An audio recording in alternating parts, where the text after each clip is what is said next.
Di lantai ini, ruangan-ruangan meetingnya namanya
Selamat siang semua. Siang, Pak. Enggak, Pak. Siang, Pak. Baik, selamat bertemu dengan saya. Nama saya Immanuel Hakespan. Saya adalah dosen pengampu Anda untuk mata kuliah pemrograman berorientasi objek. Ya, jadi selama 1 semester nanti kita akan bertemu baik dalam perkuliahan teori maupun praktikum ya. Baik, sebelum kita mulai materi kita hari ini, kita harus menyepakati dulu beberapa hal. Pertama, kita harus menyepakati dulu mengenai penilaian ya. Jadi, penilaian yang akan saya jadikan poin penilaian yaitu adalah tugas, kemudian UTS, dan juga UAS ya, ada 3. Jadi, saya akan memberikan tugasnya 50%, UTS-nya 25%, dan UAS-nya 25%. Ya, teori maupun praktikum ya. Karena kita mata kuliahnya jenisnya adalah teori praktek. Nanti kalau tugasnya 50%, tugasnya teori 25, tugasnya praktikum 25. Kalau UTS, berarti UTS-nya teori 12,5, UTS praktikum 12,5 dan seterusnya ya. Itu. Kemudian yang selanjutnya adalah untuk mengisi forum, saya akan memberi kesempatan maksimal sampai harinya berakhir misalnya. Ini kan kita ketemunya 13 ya, 13.20. Berarti terakhir ngisi itu maksimalnya adalah 23.59 di hari yang sama. Itu jadi pastikan tidak terlambat untuk mengisi di forum, karena forum akan dipakai oleh TU sebagai bukti bahwa Anda mengikuti perkuliahan ini di minggu yang sedang berjalan gitu ya. Terus kemudian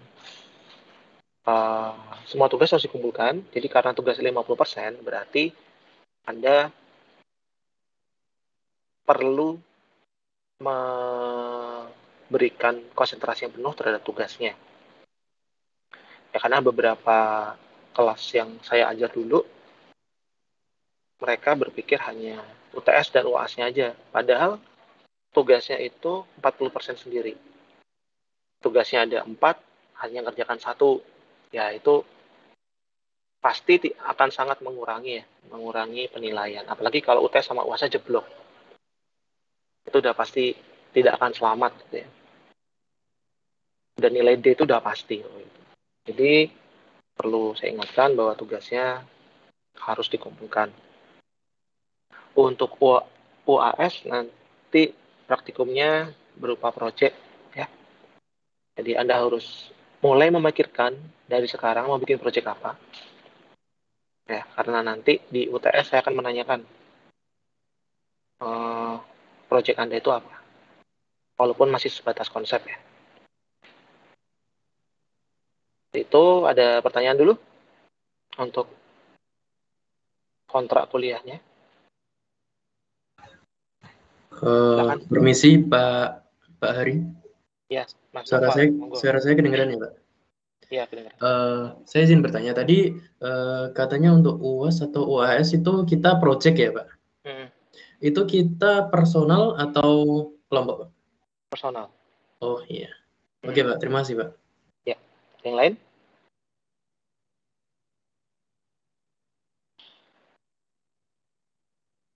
Kalau nggak ada, silakan menyalakan kameranya. Jadi saya nanti bisa lebih tahu ya bagaimana respon Anda terhadap saya, gitu ya. Dan saya juga bisa memanggil ya. Karena beberapa mahasiswa tuh masih pakai namanya satu gitu ya, nama kayak tahanan gitu ya. Jadi angka-angka aja gitu. Jadi nggak bisa memanggil namanya. Baik, terima kasih yang sudah menyalakan kameranya. Baik, untuk pertama adalah assessment ya, tes aja biasa, quiz. Sampai sejauh mana sih Anda memahami sebuah pemrograman? Ada yang mau jawab, boleh angkat tangan dulu, kemudian baru menjawab. Sampai sejauh mana pemahaman Anda terhadap sebuah pemrograman? Baik pemrograman yang sudah Anda terima ya. Kayak, ini angkatan berapa sih? 2020 ya? Berarti dapat Python, terus dapat C++. Nah, gimana? Apa yang sudah Anda kerjakan dengan dua bahasa pemrograman itu? Monggo.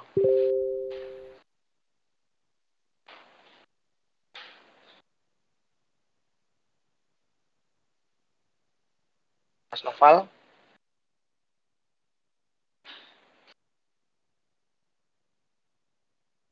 Apa yang sudah Anda dapatkan ya dari belajar dua bahasa pemrograman itu apa? Pasti ada bedanya kan? Bahkan sangat berbeda ya. C++ sama saya Python. Ya, kalau untuk yang saya pahami, terutama tentang perbedaan bahasa yang saya udah lalui dari semester 1, 2, dan 3 itu ya Pak. Kalau semester 1 dan 2 itu semasa kita masih pakai Python, dosen kan terutama juga ada yang sambil beradaptasi. Hi, my name is Jordi Filbert. Jadi gue adalah seorang content creator dan streamer Valorant. Nah itu teman-teman juga merasa, oh sebenarnya belajar bahasa pemrograman tuh gini ya. Pertama kali first impression-nya kan Python gitu Pak. Terus habis itu perpindahan ke C++, sebenarnya beberapa dari teman tuh juga kaget gitu Pak. Yang awalnya bisa one-liner, terus habis itu di C++ kan harus function by default-nya. Jadi mereka beberapa kaget dan saya juga memahami kalau pemrograman itu nggak sebatas melihat lalu menulis atau menyalin lalu menjalankan selesai, itu enggak, tapi ya saya memahami bagaimana logiknya, terus bagaimana sebenarnya algoritma itu berjalan, dan ya saya mencoba trial and error sampai saya berusaha mendapatkan hasil yang saya benar-benar pahami itu. Oke, terima kasih Mas Noval. Yang lain? Maaf ya, ini saya rekam dulu ya. Lupa tadi.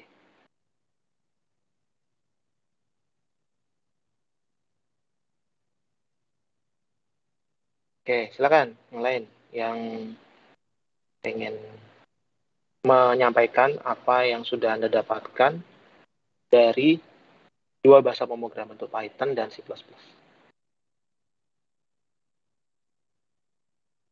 Ada nama Noval, adanya dua ya, Noval F sama Noval P ini. Satu pakai F, satu pakai V. Iya, ada dua.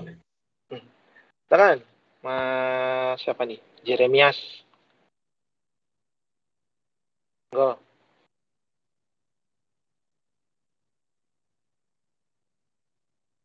Apa yang sudah Anda kerjakan dengan bahasa pemrograman yang sudah Anda dapatkan ini? Untuk yang sudah saya dapatkan, yang sudah pernah saya kerjakan itu dari Mas Jerry itu kan semester 1-2 itu Python, terus semester 3 tapi di sisi lain kan ada bahasa lain tuh Pak, yang kayak di pemrograman web sama Node itu dasar komputasi ada JavaScript sama PHP. Ya mungkin ya yang saya bikin mungkin menggunakan JavaScript dan PHP itu Pak. Bikin apa itu? Ya mungkin ya web sederhana gitu Pak. Oke ya, jadi banyak ya bahasa pemrograman yang dipelajari sama kita ya. Python sama C++ itu jauh banget. Bedanya sangat-sangat jauh. Kalau misalkan langsung belajar di Python ke C++ itu kayak jelek gitu loh. Karena Python itu kan bahasa pemrogramannya sudah levelnya lebih tinggi sebenarnya dari C++. Jadi kalau memang belajar C++ itu harusnya dari dasar ya. Dasarnya itu menggunakan C++, baru nanti menggunakan Python. Seperti itu ya. Untuk pemrograman berbasis objek, nanti kita akan menggunakan Java. Kabar baiknya adalah Java itu bahasa pemrograman yang mirip sama C++. Jadi Anda tidak akan terlalu banyak beradaptasi seperti kalau dari Python ke C++ dan sebaliknya. Jadi aturan-aturan yang dimiliki sama C++ bisa kita jalankan di Java. Ada yang sudah pernah pakai Java sebelumnya? Atau pernah belajar iseng-iseng gitu? Sepertinya semua sekelas sudah pernah pakai Java, Pak. Kita udah dapat PPP, Pak, di semester 3. Android Studio. Java Android Studio. Oh, Java Android Studio. Oke, bagus lah kalau gitu. Jadi nggak perlu banyak ngomong ya saya. Ya kalau Java memang satu bahasa pemrograman yang cukup bisa bicara banyak ya. Karena Java itu adalah sebuah bahasa pemrograman multiplatform. Tapi kita perlu belajar juga bagaimana sebuah konsep pemrograman yang pada saat ini itu berorientasi objek itu bisa kalian pahami. Jadi belajar pemrograman itu nggak cuma sekedar ya tadi kata Mas Noval bilang, nggak cuma sekedar lihat kemudian kita ketik ulang udah selesai gitu. Tapi kita harus memahami kenapa sih harus pakai ini, kenapa sih harus pakai ini. Seperti itu ya. Baik, saya akan share dulu materinya.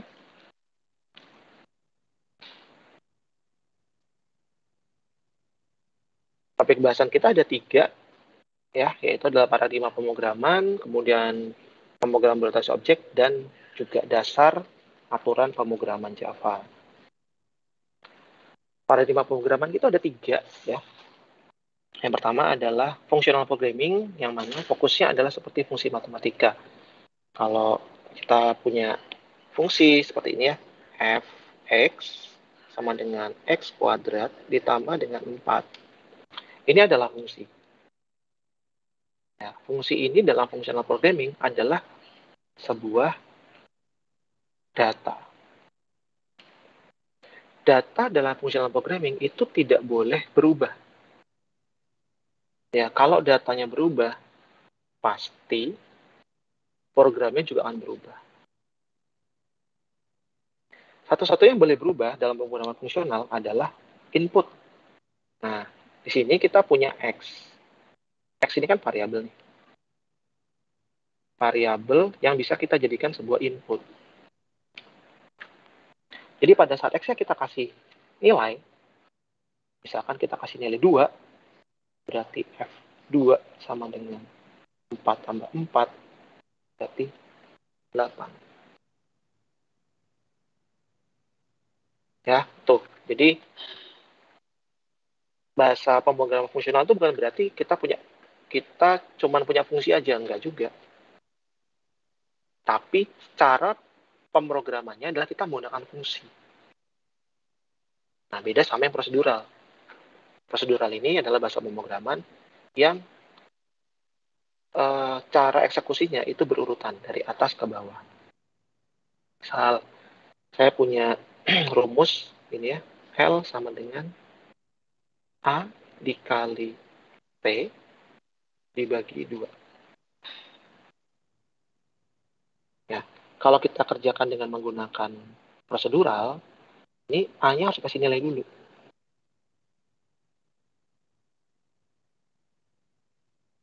Baru bisa ngerjakan ini. L A kali T dibagi 2. Tapi kalau kita taruh A-nya di sini,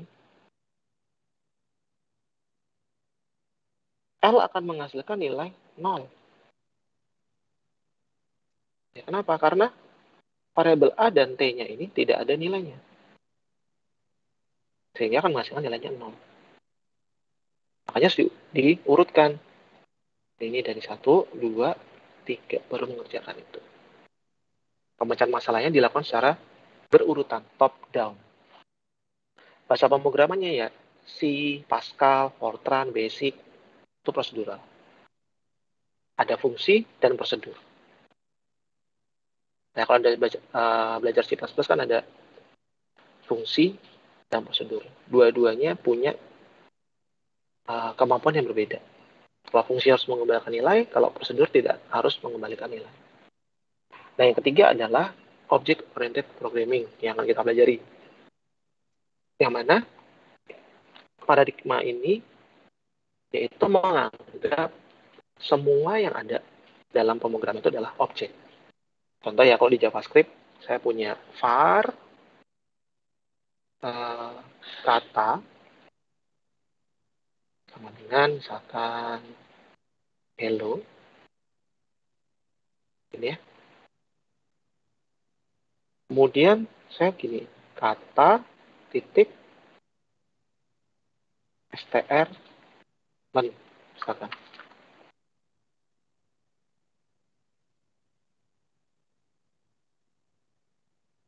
Ya, pakai str len, ini.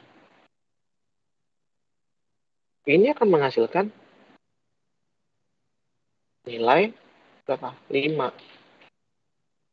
Kenapa? Karena dia akan mencari ada berapa sih karakter yang ada di kata hello. Tuh. Jadi, kata di sini, ya yang ini, sorry, ini bukan len ya.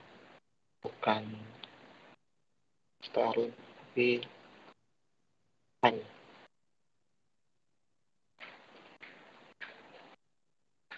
Ya, jadi kata di sini dianggap sebagai objek. Nah, objek kata akan mengakses properti length.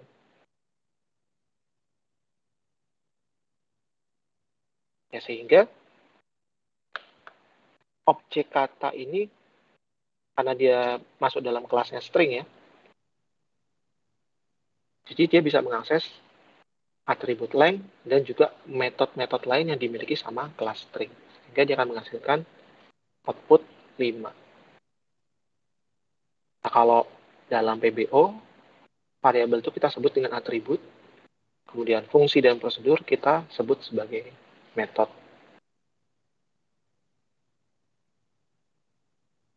Nah, karakteristiknya PBO itu semuanya dianggap sebagai objek, dan komputasi dilakukan secara pembuatan dulu ya, pembuatan objeknya dulu, kemudian baru mereka saling berkomunikasi. Setiap objek memiliki memori sendiri yang bisa saja terdiri dari objek lainnya.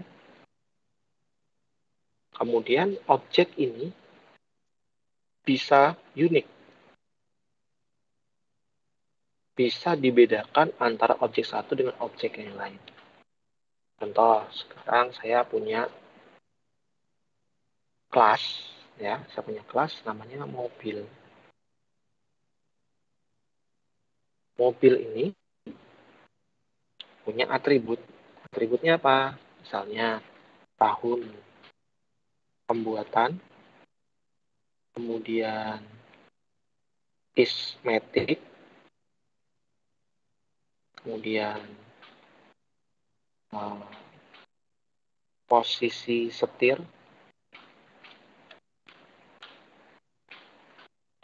terus metodenya adalah maju, mundur, kemudian berhenti,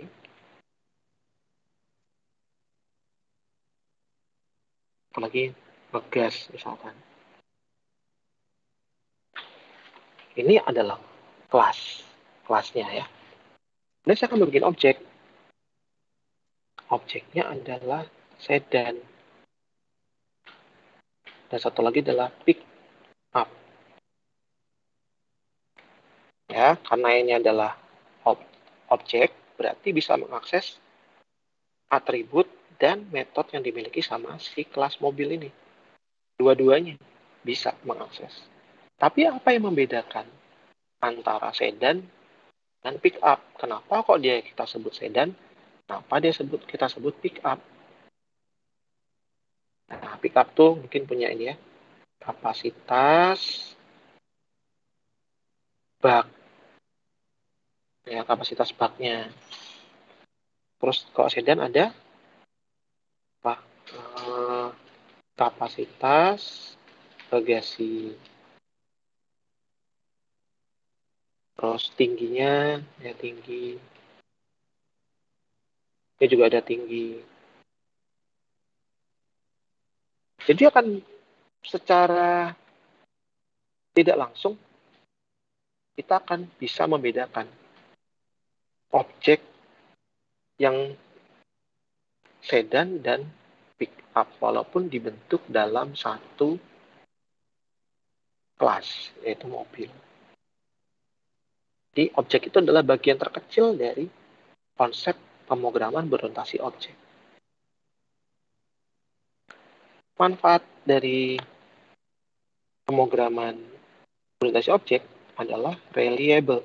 Reliable itu dapat dipercaya ya, bahasa Indonesianya dapat dipercaya, konsisten, gitu ya.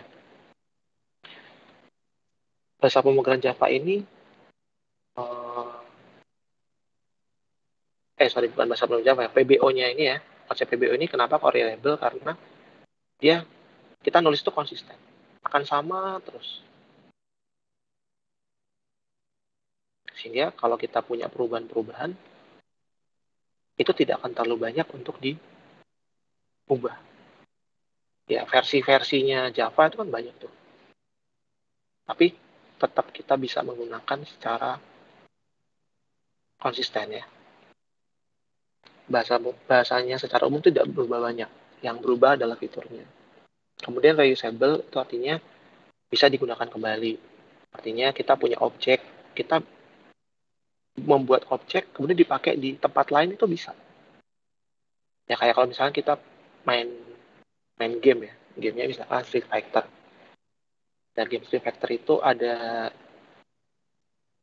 4 karakter yang move-nya hampir sama. Misalkan Akuma, Ryu, Ken, sama Dan. Nah, itu kan sebenarnya kalau kita mendefinisikan satu objek saja, kita bisa jadikan dia objek-objek lain yang mirip. Ya, movement-nya jadi mirip. Pakaiannya bisa mirip, cuma ganti warna aja. Itu keuntungannya tuh menggunakan PBO. Kemudian ada maintainable, artinya lebih mudah untuk di maintain daripada kalau kita punya kode program sebanyak 100 baris, kita harus meneliti satu-satu tuh, ngeliatin mana nih yang ngebug.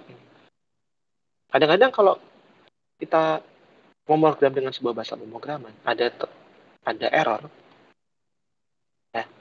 Errornya tuh di baris ke-14. Kita telusuri itu, baris 14 itu apa? Pas kita cek, ternyata ini udah bener ini. Baris 14 itu udah bener, sesuai dengan kaidah pemrograman. Terus yang salah yang mana? Ketres gitu. Itu menjadi kendala sebenarnya bagi anak-anak TI yang belajar bahasa pemrograman. Kena error. Udah nyontoh, sama persis, tapi error. Itu stres loh. Beneran. Kok bisa di sana join? Di sana join lagi. Di sana bisa jalan, running dengan well. Di tempat kita kok enggak? Ada pesan errornya lagi. Nah, ternyata yang salah itu kurang titik koma. Misalkan. Titik komanya itu ada di baris 13. Kitanya udah stres nelusuri 14 ini apa. Ternyata yang salah di baris 13. Nah, kalau menggunakan Java, kita bisa dengan gampang ya menelusuri bug-nya. Kalau misalkan satu kelas itu salah, pasti objek-objek yang lain itu juga ikut salah. Tapi kalau salahnya ada di objek, belum tentu objek lain kena salahnya. Gitu. Bisa jadi hanya di objek tertentu aja yang salah. Gitu. Ini adalah hierarki dari pemrograman berbasis objek, dan yang paling besar, yang paling luas konsepnya, cakupannya adalah encapsulation. Kemudian diikuti abstraction, polymorphisme, inheritance, kelas, dan yang terakhir adalah objek. Objek ini adalah paling kecil hierarkinya dan yang paling unik.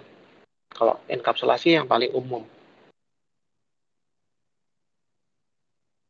Nah, ada 6 ya konsep dasar PBO. Yang pertama adalah objek. Objek ini dibentuk dari sebuah kelas, yang mana objek ini memiliki atribut dan behavior yang didefinisikan pada kelas. Nah, kelas itu apa? Kelas itu adalah cetak biru dari sebuah objek. Cetak biru itu artinya ya hanya konsep aja. Konsep itu nggak bisa dipegang. Konsep itu nggak bisa diraba. Konsep itu tidak terlihat. Contoh yang disebut konsep itu adalah kendaraan. Ya, kendaraan itu bentuknya apa? Atau pengertiannya dulu deh. Kendaraan itu kan alat transportasi. Ya udah, cukup sampai di situ. Alat transportasi.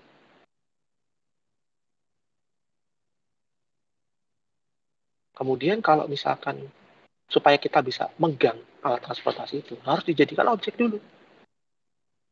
Sepeda, becak, andong, motor, itu baru bisa dipegang. Kalau hanya kendaraannya nggak bisa, hanya konsep aja. Bahkan kalau mobil pun, kita punya kelas mobil. Mobil itu juga bisa jadi sebuah konsep aja. Mobil kan nggak bisa dipegang. Yang bisa dipegang apa? Mobil Calya, mobil Pajero, itu baru bisa. Jadi pokoknya kalau dia sifatnya umum, ya udah dia nggak bisa dipegang, nggak ada wujudnya. Kemudian adalah pewarisan atau inheritance. Jadi konsep mewariskan atribut dan metode dari sebuah kelas ke kelas turunannya, dari parent class ke child class. Contoh tadi kendaraan, ya kendaraan itu adalah sebuah parent class dari kelas mobil misalnya. Artinya kalau kita mendefinisikan atribut dan metode di kelas kendaraan, maka kelas mobil juga bisa punya. Dan kelas mobil boleh punya atribut dan metode tambahan yang tidak sama dengan parent class-nya. Itu sama kayak orang tua dan kita. Nah, kita kan punya orang tua ya. Kita lahir dari orang tua.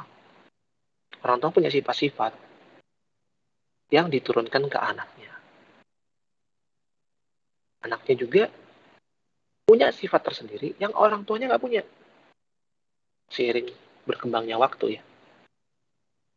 Gitu. Jadi kita diwarisi sifat sama orang tua.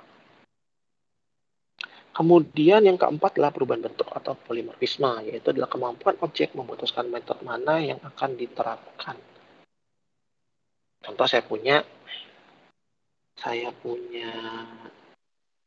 kelas namanya bangun datar.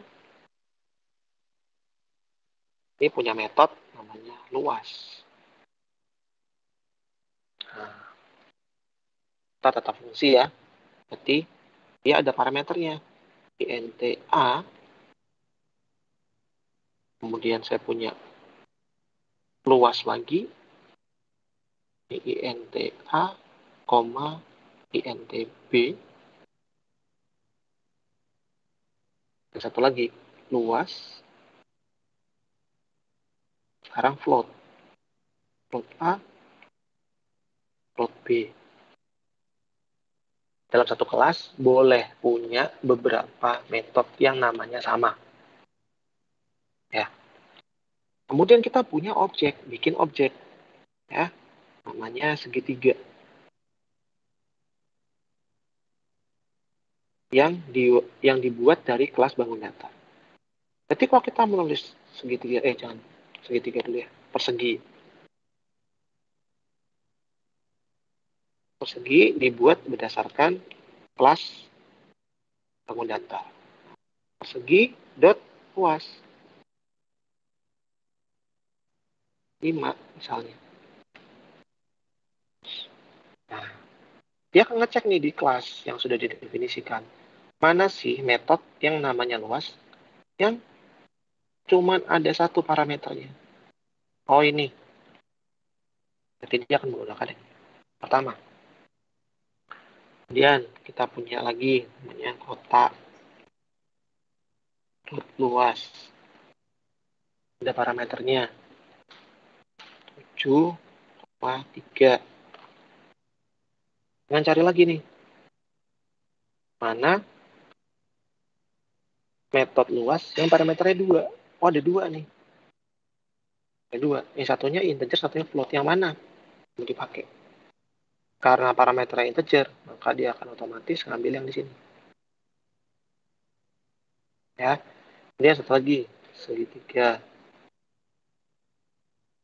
3 luas. Ini 2,5, 5,0. Yang mencari nih. Itu adalah yang disebut dengan perubahan bentuk. Kemudian yang kelima adalah abstrak. Abstrak ini adalah sebuah konsep menyembunyikan detail tertentu dan menampilkan informasi yang penting bagi user. dalam Java itu ada dua, abstrak class dan abstrak method. Ya, abstrak class ini nggak bisa dijadiin objek. Jadi kalau kita punya abstrak class, dia otomatis tidak bisa dijadikan objek. Bagaimana kita mau bikin objek dari abstrak class? Bisa dengan menggunakan inheritance. Jadi kita bikin dulu abstrak class-nya, diwariskan ke kelas tertentu, baru kita bikin objek dari kelas itu. Kemudian enkapsulasi adalah mendefinisikan perilaku dan melindungi program dan data yang sedang diolah. Ada 3 macam ya enkapsulasi dalam Java, dalam pemrograman bahasa orientasi objek. Ada private, public, dan protected. Nah, untuk konsep ini akan kita bahas nanti di pertemuan-pertemuan selanjutnya ya. Ada pertanyaan dulu? Silakan.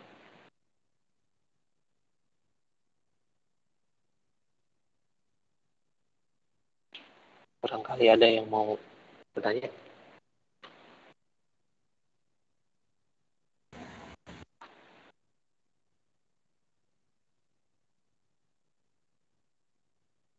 Sudah jelas? Sudah paham? Sejauh ini cukup paham. Paham ya? Oke. Baik, saya akan lanjut. Kita akan masuk ke, Kita akan masuk ke Java.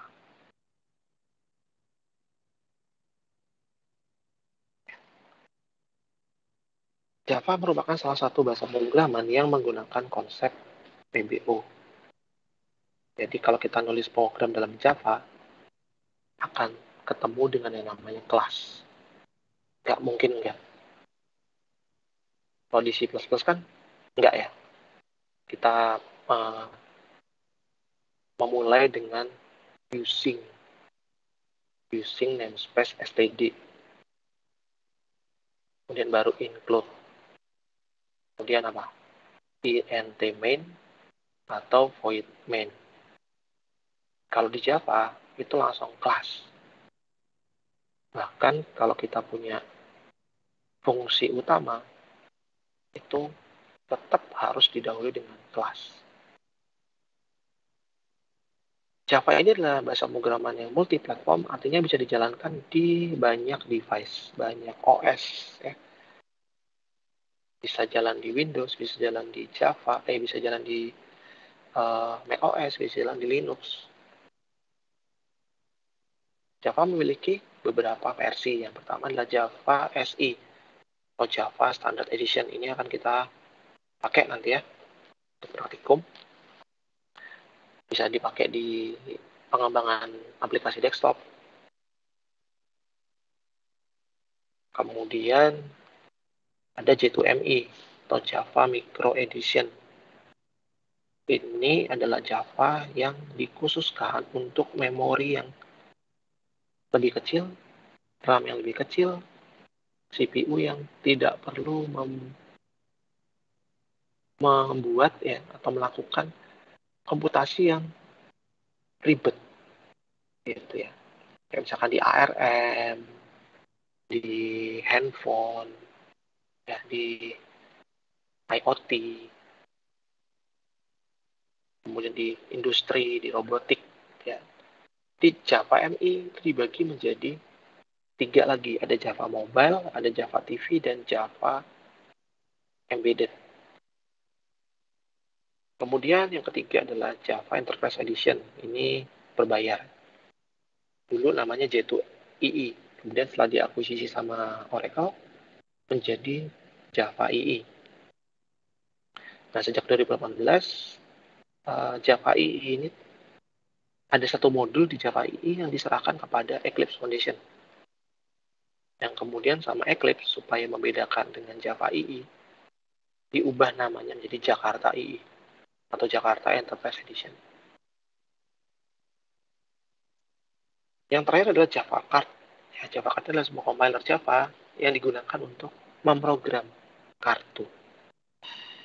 Baik itu kartu RFID, kartu SIM card yang ada di handphone kita, itu bisa program dengan menggunakan Java. Nah, Java ini powerful banget ya. Kalau lihat dari fitur-fiturnya kayak powerful gitu ya. Kayak udah sangar gitu ya. Terus yang kita pakai itu ada dua. Yang pertama adalah IDE atau Integrated Development Environment. Jadi ada 3 jenis yang saya rekomendasikan, Eclipse, NetBeans, dan IntelliJ. Anda boleh pilih aja salah satu. Saya tidak akan memaksa Anda memakai satu dari 3 ini. Maksudnya kalau saya pakai Eclipse, ya Anda harus pakai Eclipse gitu, enggak. Boleh Anda mau pakai yang lain juga nggak apa-apa. Tapi saya akan pakai Eclipse, dan setiap praktikum yang akan saya lakukan akan saya praktekkan dengan menggunakan Eclipse. Jadi masalah kebiasaan aja sih ya, sebenarnya. Karena saya terbiasa pakai Eclipse saja gitu. Terus kemudian ada Java Software. Java Software itu ada dua. Ya, yang pertama adalah JDK atau Java Development Kit. Yang kedua adalah JRE atau Java Runtime Environment. Gitu ya. Kalau Anda install IDE, Anda nggak perlu install JDK. Tapi JRE-nya masih harus diinstal secara manual.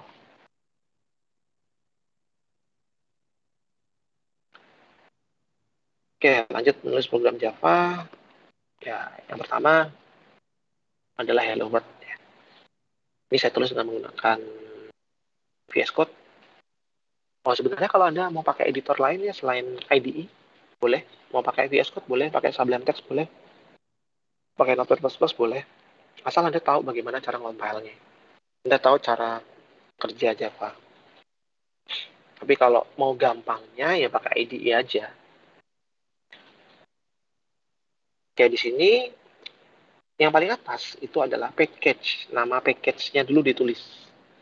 Ya, kalau di C++ sama kayak using ya. Using namespace. Ini masih tahu si program Java yang kita buat ini ada di mana. Ada di package mana gitu loh.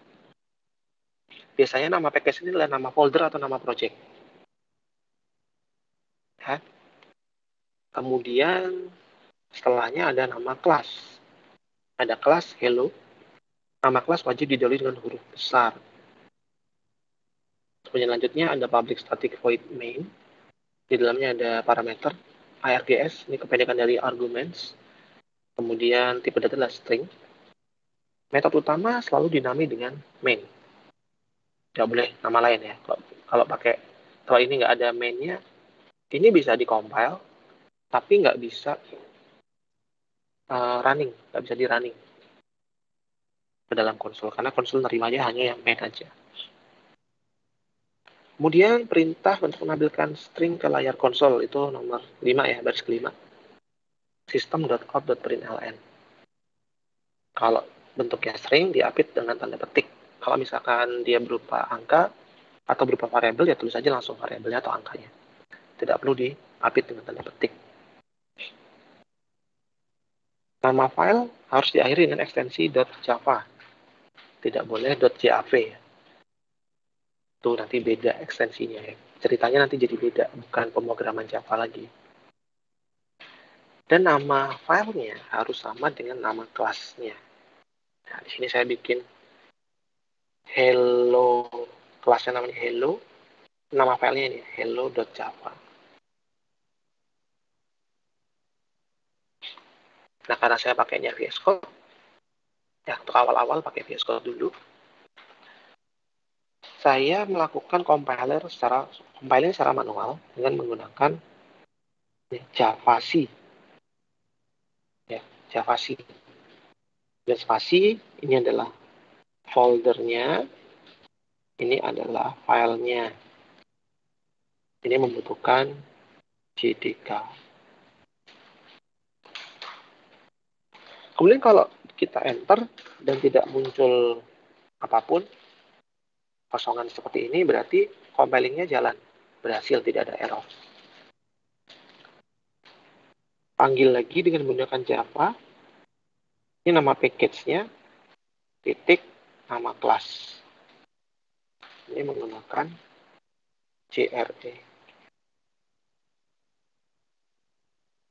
Jadi ya, kalau mau compile pakai Java C, kalau mau running pakainya Java. Panggil dulu nama package-nya, dot nama kelasnya apa. Karena dalam satu package bisa aja punya banyak kelas. Gitu. Nah, cara kerja Java di sini ya. Kita punya file Java, ini ya, hello.java, ini bawahnya ini ya. Ada A-nya.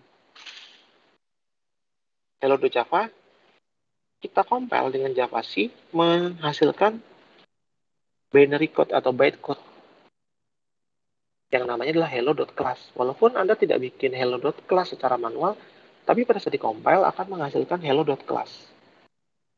Kalau dibuka, nah ini isinya seperti ini.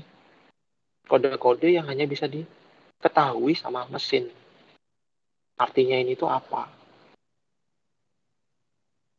Setelah di-compile, kemudian di-running. Nah, di-running dengan menggunakan Java Virtual Machine atau JVM yang berfungsi sebagai interpreter. Sehingga file kita tuh bisa di-running di desktop, PC, laptop, TV, IoT, robotik, dan juga smartphone. Seperti itu. Sampai sini ada pertanyaan? Masih gampang ya? Ya.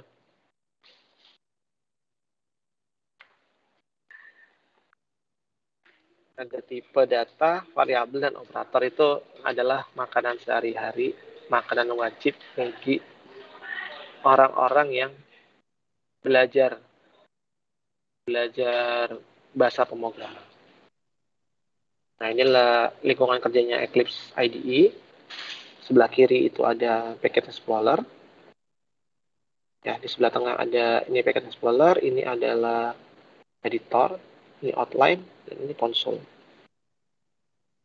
Nah, di sini biasanya kalau pakai IDE itu selalu ada yang namanya ini project. Ya, project. Itu nama projectnya, ini PBO itu nama projectnya. Week 1 itu adalah nama package. Nah, di dalam package itu ada banyak kelas. Ini ada hello, nama kelasnya. Package info.java ini otomatis dibikin sama Eclipse. Kita bisa punya banyak, kita punya banyak file, banyak kelas Java di dalam satu package.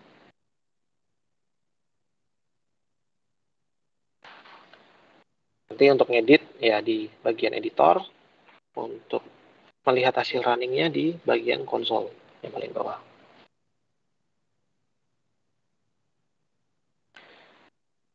Ya, tipe data ada dua macam, primitif dan reference. Primitif itu ya adalah tipe data yang udah nggak bisa dipecah lagi, nggak bisa dibagi lagi. Tipe data dasar lah, ya. Yang pertama ada integer, yaitu adalah bilangan bulat. Mulainya dari min x sampai dengan plus x. Ya. Contoh penggunaannya int i sama dengan 5. Kemudian float atau bilangan real, dia memiliki desimal mulai dari min x, y sampai dengan plus x, y. Kemudian karakter, ini adalah tekstual, berisi karakter-karakter alfabet. Cara nulisnya adalah char, pasti huruf. Kemudian stringnya atau karakternya yang mau dimasukkan. Diapit dengan tanda petik ganda. Dan boolean cuman berisi nilai true dan false saja. Gitu ya. Selanjutnya adalah tipe data referensi. Nah, ini seperti kalau di C++ tuh ada namanya tipe data bentukan. Ya, pakainya type def. Kalau di Java nanti pakainya adalah class. Kita bisa menjadikan kelas itu sebagai tipe data. Contohnya string, nama. String ini adalah nama kelas yang ada di Java. Defaultnya kelas yang ada di Java yang nama string. Jadi tipe string ini adalah tipe data bentukan untuk menerima inputan, untuk menerima nilai dalam bentuk string, dalam bentuk kalimat, gitu, dalam bentuk kata, nggak cuma sekedar huruf aja. Kemudian objek X, kemudian kotak sama dengan new kotak. Kotak yang pertama ini adalah kelas, kotak yang kedua adalah objek. New kotak artinya objek kotak itu kan dibentuk dari kelas kotak. Penulisan tipe data primitif selalu diawali dengan huruf kecil, sebaliknya tipe data referensi diawali dengan huruf besar. Itu ya. Jadi ini tipe data referensi dia diawali huruf besar, tipe data primitif diawali dengan huruf kecil. Nah, untuk tipe data ini perlu berhati-hati dalam pemilihannya. Ya, karena kalau di Python, di PHP, di JavaScript kita nggak perlu tuh mendefinisikan tipe data. Ya, tapi kalau di Java, di C# ya kita bisa dan harus menentukan tipe datanya apa, disebutkan dulu. Dan nggak bisa kita udah bikin INTI sama dengan 5, kemudian I-nya kita isi gini nggak boleh. Kalau di Python, di JavaScript kan masih memungkinkan ya. Kalau di Java nggak bisa. Kalau udah integer, ya integer terus, konsisten, reliable, ya, konsisten. Untuk integer ada 4, yaitu adalah byte, short, dan long. Perbedaannya ada di panjang byte-nya dan rentang nilainya. Kalau Anda butuh menyimpan data, menyimpan nilai yang lebih dari triliunan, ya, itu Anda bisa menggunakan long. Kalau cuma miliaran aja pakainya INT aja udah cukup ya. Jadi perlu pinter-pinter nyari tipe data yang cocok untuk menerima nilai.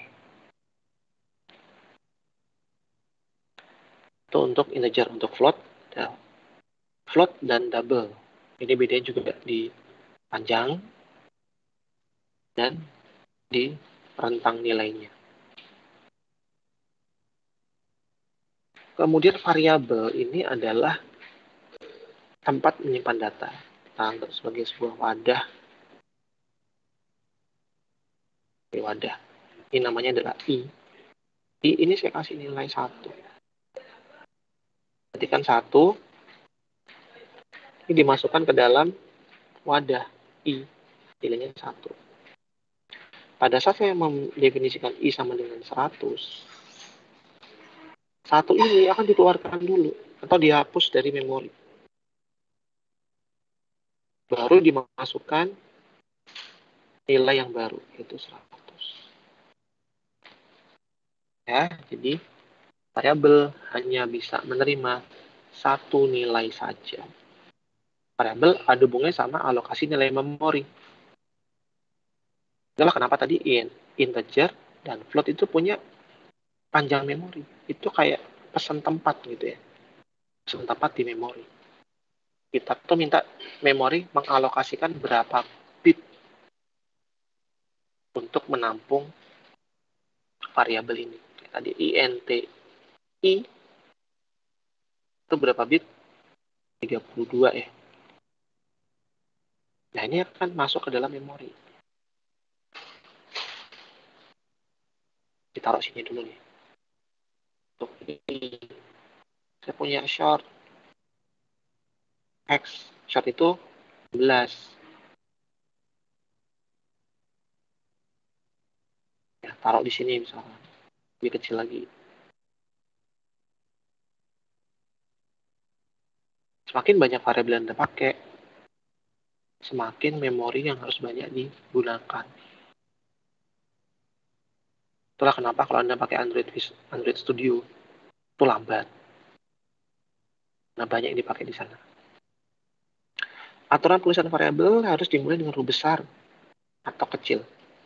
dimulai dengan huruf, yang pasti harus pakai huruf dulu ya. Kemudian di tanda dolar atau underscore. Selain itu tidak boleh. Tidak boleh mengandung tanda baca, spasi, dan dash. Nggak boleh pakai tanda tanya, tanda seru, koma, kemudian petik, nggak boleh. Itu yang kadang-kadang jadi masalah juga bagi programmer pemula ya. Bikin variabel tapi pakai spasi. Kemudian tidak boleh mengandung kata kunci dari Java berikut.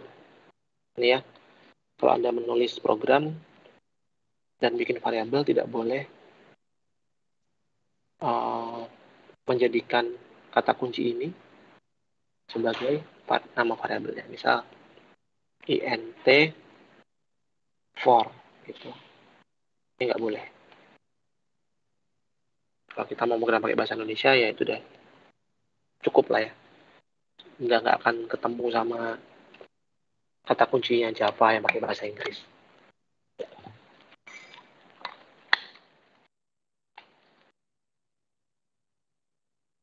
Sini penulisan variabel yang benar, diawali dengan dolar, diawali dengan huruf. Kalau dia 2 kata, jangan dikasih spasi, tapi didempetin aja. Untuk membedakannya, kata kedua dikasih huruf besar. Ini juga sama.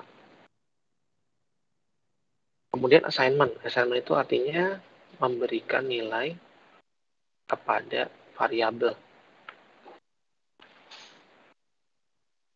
Jadi, maksudnya adalah angka 1 ini dimasukkan ke dalam variabel angka. Itu namanya memberi nilai. Terus si fulan dimasukkan ke dalam variabel nama string dan seterusnya. Ini IPK 35,4 ini kegedean ya. Bisa 3,54 gitu. Itu ya, itu untuk assignment. Penulisan kode Java secara umum, penulisan nama kelas dan interface selalu diawali dengan huruf besar. Tidak boleh ada tanda baca, spasi. Kemudian jika terdiri 2 kata atau lebih, diawali dengan huruf besar. Misalnya, ini ya, hewan melata, tanaman air, dan biasanya adalah kata benda. Untuk metode, diawali dengan huruf kecil. Kemudian tidak boleh ada tanda baca dan spasi. Kalau ada 2 kata atau lebih, kata kedua dan seterusnya diawali dengan huruf besar juga. Contohnya get mahasiswa, dan kurung, do magic, ya kurung juga, dan biasanya adalah kata kerja. Untuk kelas, variabel itu menggunakan kata benda. Kalau metode menggunakan kata kerja. Operator dalam Java sama seperti operator yang ada di bahasa pemrograman lain. Tambah, kurang, bagi, kali, modulus. Udah paham semua ya kalau ini ya. Kemudian unary. Ya, unary itu ada 4. Pre-increment, post-increment, pre-decrement, dan post-decrement. Itu salah tulis. Contohnya gini ya. INTI sama dengan 8. INTJ sama dengan plus I. Ini sama-sama ditambah 1, tapi beda cara logisnya, cara berpikirnya. Kalau yang pertama, INTI sama dengan 8. Kemudian INTJ sama dengan plus I. Jadi I-nya ditambah 1. Ya. Baru disimpan ke dalam variabel J. Jadi ini tuh sebenarnya salah nih. Karena plus I, I-nya ditambah 1, berarti I-nya sekarang bernilai 9, dan J-nya bernilai 9 juga. Ya, karena isi J-nya itu adalah hasil dari plus I-nya sih. Ini. Gitu. Hasil pre-incrementnya dari si I.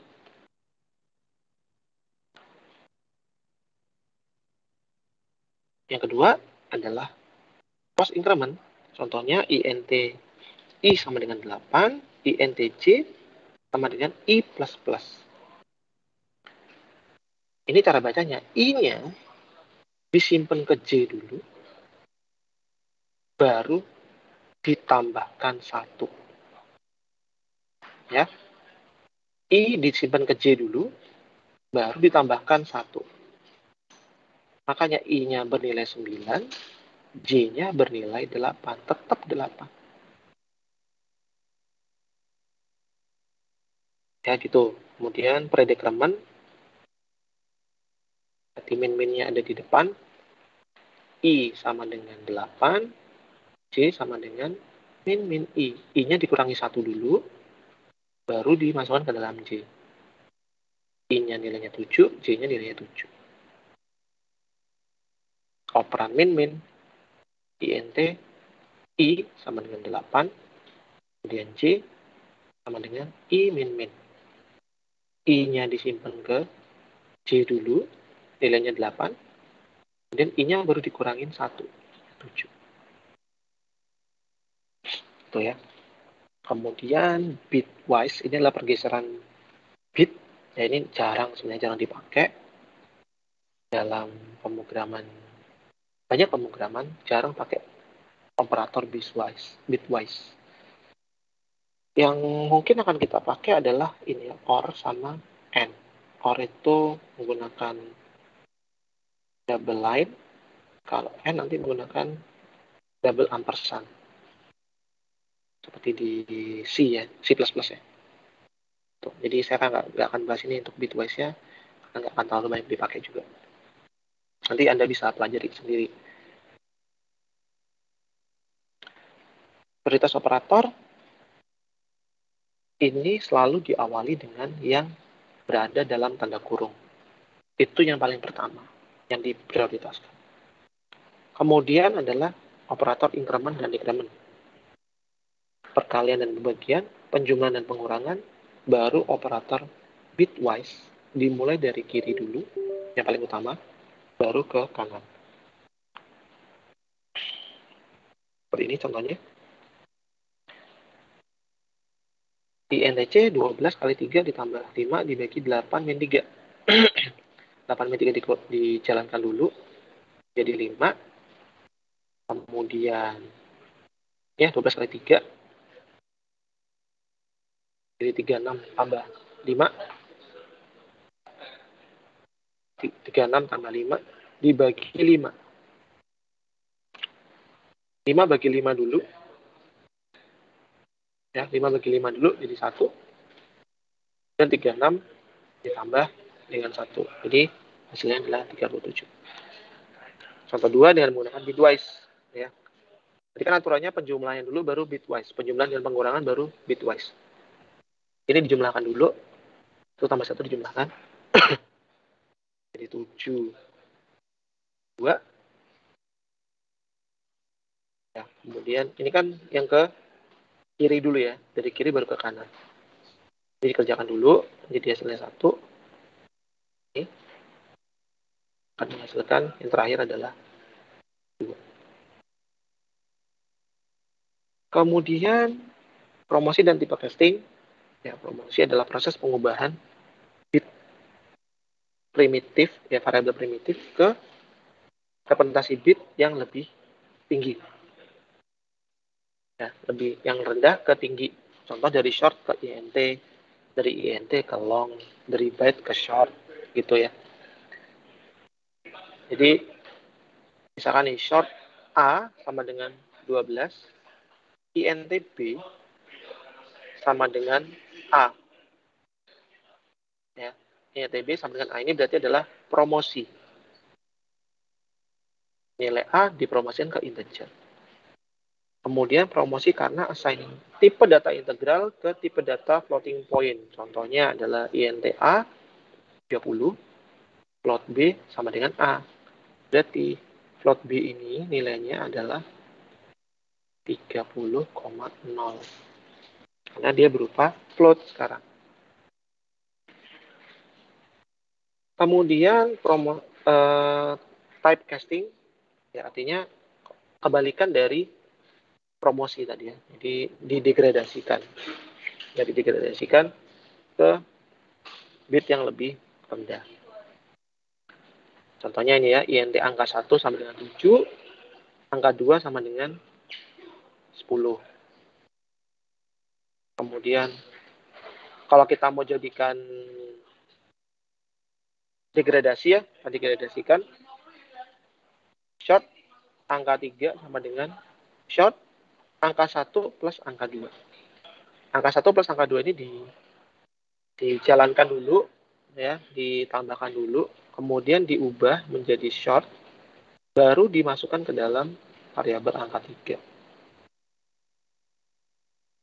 Seperti itu. Sampai sini ada pertanyaan?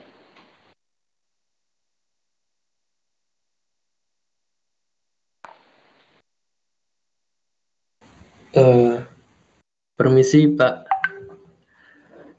Tapi kalau saya bertanya tentang Java, tapi yang belum sampai di materinya barusan, boleh Pak? Pak, suaranya belum kedengeran, masih di mute. Iya, boleh. Coba. Ya. Jadi di Java, setahu saya ada dua metode input, itu bisa scanner, bisa buffer reader ya Pak. Nah, kalau Pak Hari itu termasuknya prefer kemana, pakainya yang mana? Saya lebih senang pakai scanner. Scanner. Karena lebih gampang. Alasan lain lebih mudah gampang apa Pak? Alasan lainnya? Karena kan scanner itu kan kelas ya. Scanner Yeah. itu kan bentuknya kelas. Kemudian kita mendefinisikan satu kali untuk bisa dipakai berkali-kali. Tapi kalau buffer reader itu kita harus mengulang perintahnya. Oh. Itu. Jadi saya lebih prefer menggunakan scanner aja. Tapi tinggal scanner titik input gitu kan. Gimana? Tapi buffer reader kan juga bisa di-define sekali doang, Pak. Lalu dipakai berkali-kali. Ya, tapi kan lebih banyak kan yang ditulis. Yes. Saya lebih secara penulisan. Apa ya? Secara effort penulisannya itu lebih sedikit scanner gitu. Oh iya. Oke, Pak. Masih, Pak. Ya. Enggak, yang lain? Saya mau bertanya. Oh ya, saya mau tanya lagi. Anda udah familiar dengan Git apa belum? Gimana, Pak? Udah familiar dengan Git, Git. Lumayan, Pak. Yang lain? Udah punya Git? Belum pernah, Pak. Belum tahu. Belum pernah sama sekali. Waktu kuliah sebelum-sebelumnya nggak pernah disuruh bikin Git. Nggak pernah pakai Git, Pak, sebelumnya. Kenapa? Untuk perkuliahan sebelumnya belum pernah disuruh menggunakan Git. Jadi belum pernah. Tapi belum pernah sama sekali, belum pernah pakai berarti ya. Mbak siapa tadi? Ifta ya? Nabila, Pak. Mbak Nabila tadi yang bunyi Ifta. Oke. Mbak Nabila belum pernah sama sekali. Mas Noval udah, yang lain? Pernah, Pak. Mas Raffi udah pernah, udah punya repositori sendiri berarti ya? Sudah. Oke, jadi gini, teman-teman semua, kita nanti akan membiasakan diri menggunakan Git. Ya, repositorinya saya rekomendasikan menggunakan GitLab daripada GitHub, karena GitHub itu kan sifatnya publik ya. Kalau Anda mau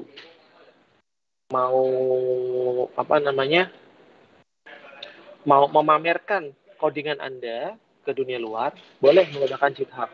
Tapi kalau mau private aja, pakai GitLab aja. Itu free. Kalau di GitHub, private repository itu bayar. Jadi mungkin habis kuliah ini coba dulu ya install yang belum pernah. Kemudian kalau ada kesulitan nanti boleh tanya di grup. Ya, nanti saya akan bantu gimana caranya menggunakan Git. Karena nanti tugas-tugasnya itu akan menggunakan JIT.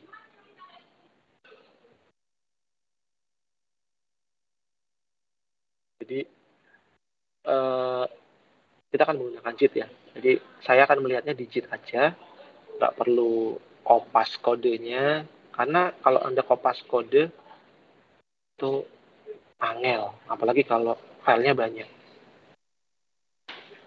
Upload file Java-nya juga kurang oke. Nanti saya harus downloadin dulu satu-satu gitu, nggak enak. Enak langsung pakai repository JIT. Jadi dimanapun Anda berada, walaupun Anda nggak pakai PC-nya Anda sendiri, Anda masih punya repository, bisa dikerjakan di mana-mana. Jadi nanti kalau butuh kolaborasi, ya kita bisa kolaborasi dengan menggunakan JIT-nya itu. Gitu ya, habis ini coba install Git, ikutin petunjuknya dulu. Kalau masih ada kesulitan, boleh nanya di grup nanti, akan saya bantu. Seperti itu ya. Ada lagi yang lain yang mau bertanya?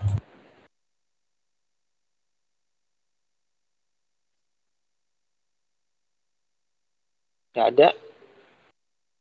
Kalau nggak ada, saya cukupkan dulu ya pertemuan kita di hari ini, pertemuan pertama kita.